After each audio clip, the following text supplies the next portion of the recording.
Sports writing. Hello, I am Kimberly Claire Mascual, your resource speaker for this session. In this video, I am going to explain the basic way in writing sports story. What is sports writing? Sports writing is a form of news writing, an action story. However, a sports writer does something more than a news writer. He has the privilege to use colorful words with quick tempo, lively and informal style that is usually centered around a conflict. Here are some tips for sports writing. Number 1, write about players and teams, not about games. When school paper comes out once every 2 quarters, stories about individual games a month earlier serve little purpose and in fact are a waste of space. You can write about groups of games in one story, but look for trends or common trends such as the strong defense, injuries, or the unexpected stars. Let's have another. When writing about players, always identify them by class in school and position on team. Don't say Stephen Curry when you can say point guard Stephen Curry, and don't say Cristiano Ronaldo from the football player when you can say forward Cristiano Ronaldo. Okay? Next, let's have another. Keep up with team statistics and use them frequently in stories. Find out who keeps the scorebooks for various sports and review the stats often.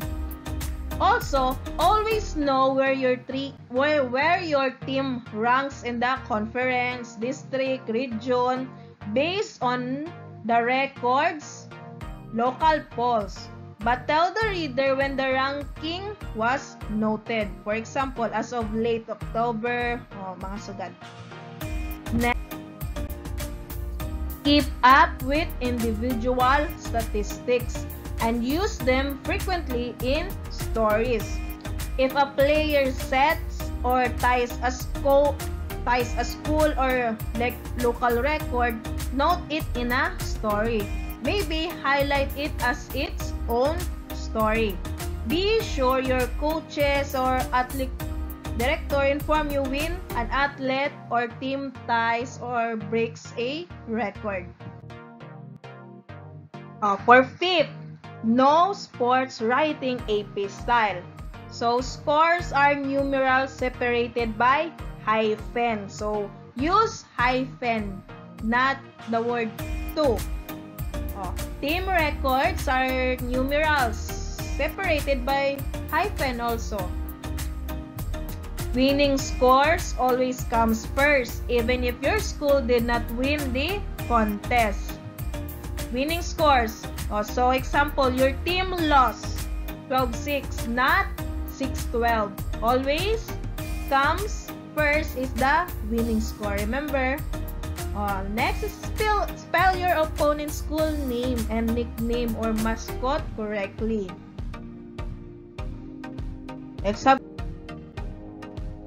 Make sure your sports stories are the last stories turned in before deadline. This is so the stories can contain the most up-to-date records, standings, etc. If you refer to a team's record, always insert a disclaimer that indicates to the reader when the story was written. For example, the team's record as of late October, just like that. Next, if you are writing about a team, watch the team practice and watch the team play. So you must be present to know what happened, and you must take notes on what you are watching. And especially, you must be willing to spend some time after the matches to talk the participants. 8-1. If you are doing a profile on an athlete, watch that person practice and watch that person in competition. Just like what the previous slide. Wow, you must be present and watch that player. Next, look for opportunities to do sports feature stories that are not tied directly to the game. For example, this might include stories about student trainers, the different coaching philosophies, different training regimens, why benchmarkers persist in trying out for teams. Mga sugad. And lastly, sports writing can be more flexible than news or feature writing. But remember that even in sports writing, a clear distinction exists between reporting and commenting. So if you are writing your own opinion about a team or a sport issue, that is commentary. If you are writing an article about how the team is doing or a profile on an athlete, remain as objective as possible. Since sports writing is a news, it must also have the parts of the news, namely headline, lead, and body. Now for the headline. So in headline, use appropriate sports lingo. Do not forget the total score. Here is an example of an headline. Mindanao State University softball players defeat Holy Trinity College softball players. This kind of headline is undesirable because it's too lengthy. While on the other hand, which is much preferred in headline writing for sports, MSU Sluggers rips HTC Butters 15-3. So in headline, use sports lingo, okay? Next, we have the lead. So lead is the attention gather, the news in a nutshell. So sports lead may be one of the following: the classical 5 W's, the key play lead, the outstanding player lead, and the analytical approach lead. So in lead, it also uses sports lingo and contains the total score of the game. Next, now let's have an example of a classical 5 W's. SKSU poured 10 baskets in the last 3 minutes to edge out the SMIT 65-63 at the opponent's home ground yesterday afternoons. So the classical 5 W's answers who won, against whom, by what score, where, and when. So from this example, who won? The SKSU. Against whom? The SMIT. By what score? 65-63. Where? Opponent's home ground. When? Yesterday. So here, this is an example of a classical 5 W's. Now let's have another. This is an example of a key play lead. The Aquino NHS Sluggers bombed the Marcos NHS Butters with 6 runs in the 3rd inning to subdue a nerve-puzzling Marcos rally 14-12 as they clinched the invitation games here in connection with the celebration of the sports week. So the key play lead starts with the most exciting part of the game, where a certain team scores more points. So just like this one. Next, we have the outstanding player lead.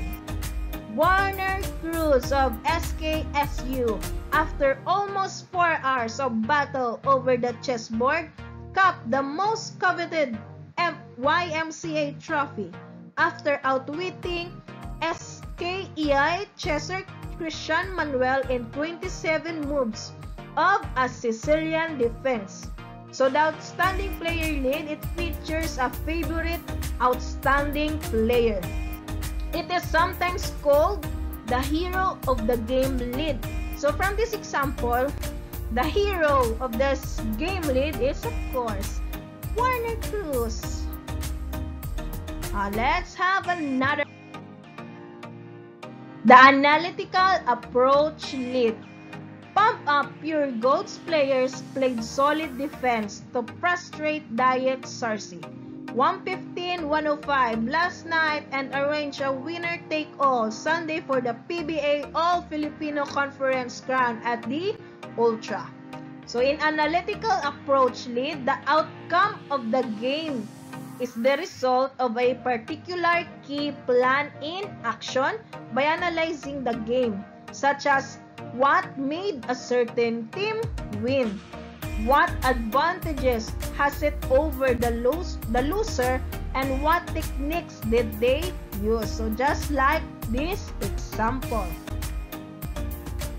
Here is an example of a lead, which is Newsy and Sportsy. So in Newsy, the San Grego School Crusader edged the Quezon National High School Orators 65-63 yesterday at the Barangay Covered Courts.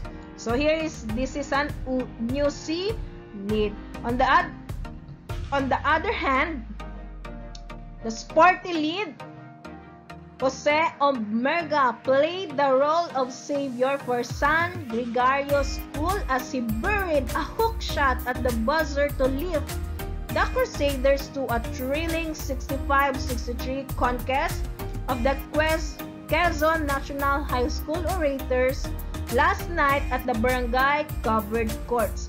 As you can see in Sporty lead, it used many adverbs and idioms to emphasize the game. So here is the body. So in body, it should consist the following: the most crucial part of the game, the decisive play, the best scores of the day, writer's record of the background of athletes, and coaches play-by-play. So here's an additional pointers: the score of the outcome, the significance of the outcome, highlights of the game, comparisons of the teams, individual stars, weather condition, crowd, and celebration. So in body, it must be always considered, okay? So here is an example of a sports story.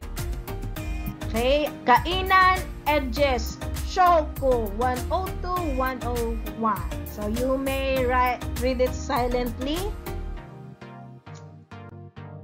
Read if you want. So here is the example of a story. So in sports story, we use sports idiom just like this one. Fired a record-setting or shattering, then followed by a stats. Pummeled the team to seize the advantage or lead or crown. Or showcase their great scoring.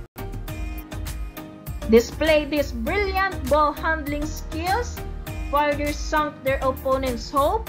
It seems they have lost their usual poise, aplomb, composure, and confidence. So these are some sports idioms that are used in writing a sports story.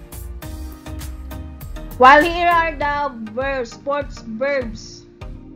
In win, you use bag, grab, harvest, sweep, triumph, and clinch. So in defeat, you use beat, rip, nip, butter, overpower. Now let's have our workshop. So workshop the Microsoft Word will be posted and follow the directions given. So that will be all. Thank you and good luck.